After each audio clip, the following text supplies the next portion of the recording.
जो अभी तक पुलिस प्रशासन जो काम कर रहे हैं उसके काम से गांव के और घर के सभी लोग असंतुष्ट हैं। बहुत बड़ा कांड है, दो जने का मर्डर हुआ है। अधिकारी मिल के ना इनको गुमराह करके तब दफा दफा करने के चक्कर में था। पहली बार मध्य भारत का सबसे एडवांस 3 टेस्ला MRI सारी स्कैनिंग 6 से 10 मिनट में हो जाती है, जहां आम MRI मशीन 45 से 1 घंटे लेती है। GT diagnostic, near Nehru Nagar square, Priyadarshini परिसर, भिलाई। राजवती साहू और सविता साहू जो दोहरा हत्याकांड है गनियारी में, तो राजवती साहू के जो हस्बैंड हैं, जो पति हैं अर्जुन लाल साहू, उन्होंने बताया कि 14 महीने हो गए हैं इस दोहरे हत्याकांड को, लेकिन इसके बावजूद पुलिस अभी तक हत्यारों का पता नहीं लगा पाई है। पुलिस प्रशासन द्वारा उसके बाद, इस घटना के बाद इनको और जो लल्ला है उसको नार्को टेस्ट के लिए लेके जाया जाता है, जहां 15 दिनों तक मशीनों द्वारा इन पर टेस्ट किया जाता है और उसके बाद भी टेस्ट की रिपोर्ट तक नहीं दी जाती और मांगने पर कह दिया जाता है कि टेस्ट आपके सामने पड़ी हुई है, आप पढ़ लीजिए। ऐसा क्यों किया जाता है, ये भी एक सवाल है कि अगर नार्को टेस्ट हुआ है तो इसकी एक कॉपी इनको भी दी जानी चाहिए थी। आप इस गांव के उप सरपंच हैं, आप जो पीड़ित परिवार है, जो इनके घर में जो घटना हुई थी, इसके बारे में आप भी जानते हैं और जो जांच है वो आगे नहीं बढ़ पा रही है। आप किस तरह से इस जांच को आगे बढ़वाने में इनकी सहायता करेंगे और कितना इनका साथ देंगे और कब तक देंगे? घटना तो हुआ ही, ये तो सभी लोग जानते हैं, लेकिन अभी तक जो जानकारी है जांच का, संतुष्ट कोई नहीं है। संतुष्टजनक उनका जवाब नहीं मिला है और कब तक साथ देंगे, तो मैं यही बोलूँगा कि हम इनको आखिरी समय तक, आखिरी न्याय मिलते तक साथ देंगे, क्योंकि हम ये चाहते कि हमारे गांव में ऐसा और कभी घटना दुर्घटना ना हो और पुलिस प्रशासन भी इनका निष्पक्ष जांच करे। इनको न्याय दिलाने के लिए क्या क्या करेंगे आप? इसको न्याय दिलाने के लिए हम जहां तक जाना पड़ेगा हर संभव हम सहयोग करेंगे ग्राम पंचायत गनियारी के माध्यम से। अर्जुन साहू ने बताया कि इससे पहले भी 24 फरवरी 2024 को एक घटना हुई थी, जिसमें कि जो लल्ला साहू है वो इनके घर में जब सविता अकेली थी तो छत के रास्ते कूदकर अंदर प्रवेश करता है और उसके बाद जब सविता का भाई इस वारदात को, इस घटना को देखता है तो वो अपने भाइयों को, अपने पिता को, बाकी के परिवार वालों को इस बात की जानकारी देता है, जिसके बाद जो लल्ला साहू है उसके परिवार वाले और अर्जुन साहू के परिवार वालों के बीच कुछ मतभेद होता है इस बात को लेकर कि वो इस तरह से, इस प्रकार से घर में प्रवेश क्यों किया। ये बात इतनी बढ़ जाती है कि जो लल्ला साहू है उसके घर वाले मौखिक रूप से अर्जुन साहू के परिवार वालों को धमकी देते हैं कि वो मर्डर कर देंगे और उसके कुछ ही दिनों बाद ये दोहरा हत्याकांड होता है। ऐसे में इनका पूरा शक है कि ये जो वारदात है, इस घटना को अंजाम लल्ला साहू के परिवार वाले, उनके पिता संतोष और उनके भाई खिलेश ने ही इस घटना को अंजाम दिया है और वो भी खुद से इस घटना को अंजाम नहीं देकर, बल्कि जो बाहर के जो लोगों को, कुछ लोगों को बुलाकर इस घटना को अंजाम दिया है।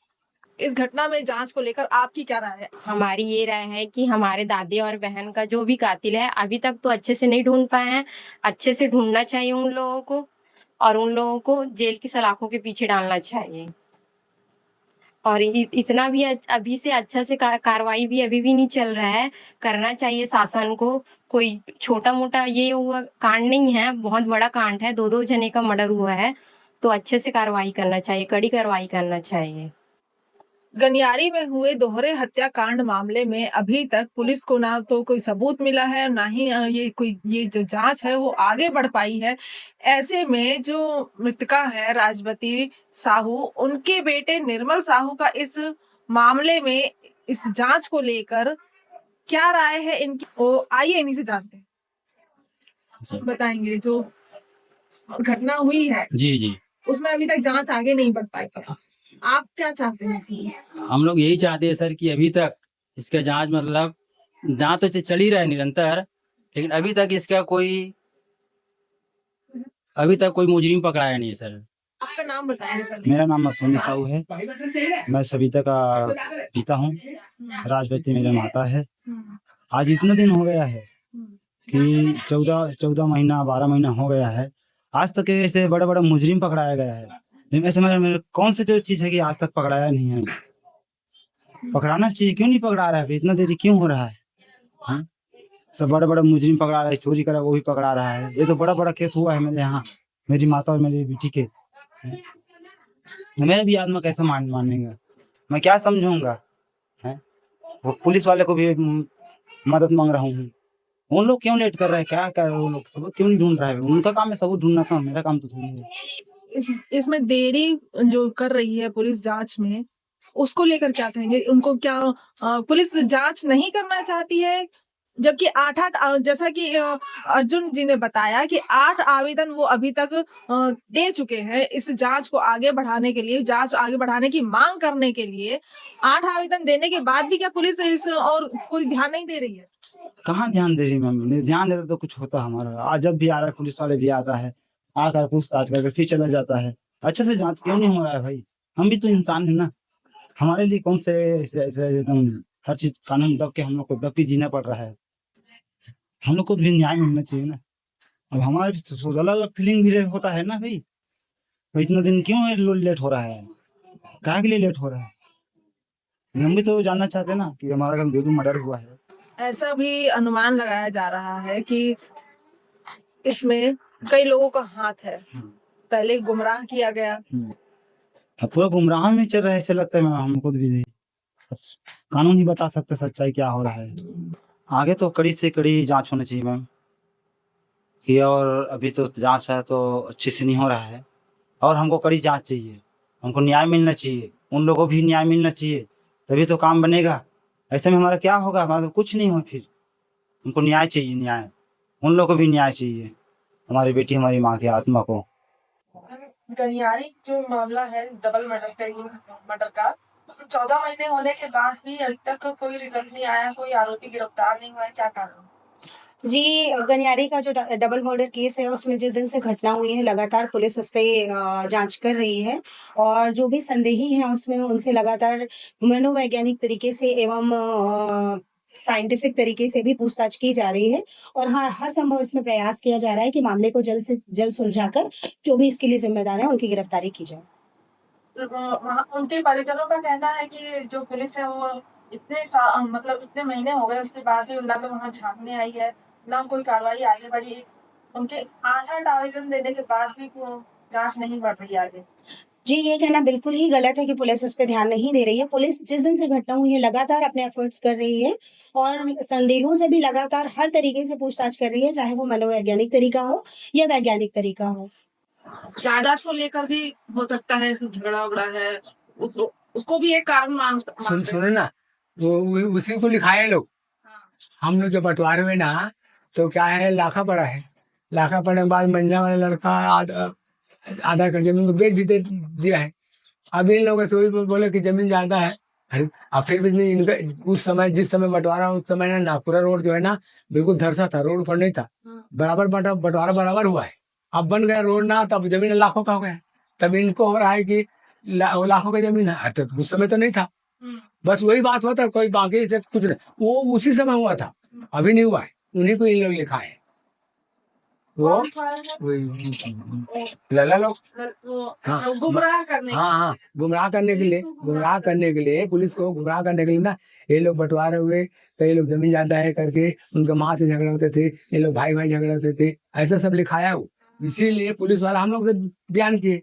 तो साफ पता है भाई, उसी समय जिस समय बंटवारा हुआ उस समय दो चचा बात हुआ थे, और उसके बाद तो आज तक के कोई भी बोल लो, हम पूरा आ रहे हैं, एक में काम कर रहे हैं, एक में खा रहे हैं, एक में पी रहे हैं, जो खाना कर रहे हैं, संतुष्ट है। अच्छा, ये वाली जमीन की बात कर रही है वो, तो जमीन उस समय जिस समय बंटवारा दिया जिस समय रोड नहीं था, धरसा था, कांटा खुटी बंजर था उस समय। अब आज सोना हो गए, तो उनको लेके ये लोग लड़ाने के लिए उनका जमीन जाता है, रोड में पाया है, इनको लड़के को भड़का के सब मैंने हम लोग बचे करके, ऐसा हुआ मैडम। गुमराह करने का इनका तरीका था पुलिस को। हाँ हम लोग कैसी हालत से बचे, ऐसा है। ये देखते हैं कि जो संतोष निषाद है वो पुलिस वालों के पास में जाकर बातचीत कर रहे हैं।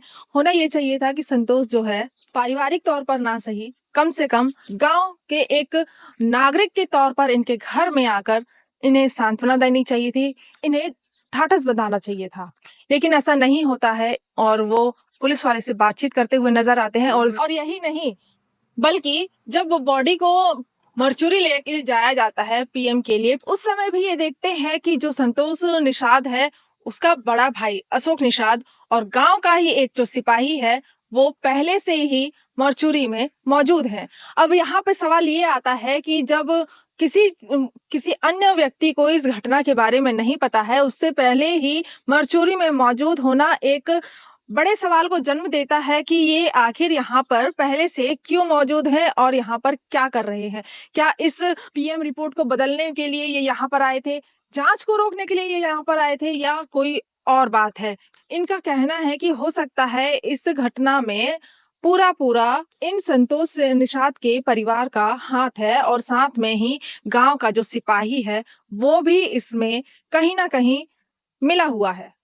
जांच है वो इतनी धीमी गति से चल रही थी कि ऐसा लग रहा था कि किसी साजिश के तौर पर इस जांच को आगे नहीं बढ़ने दिया जा रहा है और इस जांच को धीरे धीरे ये जांच आखिरकार थम सी गई। लेकिन अब नए एसपी के आने के बाद ये जांच फिर से शुरू की गई है।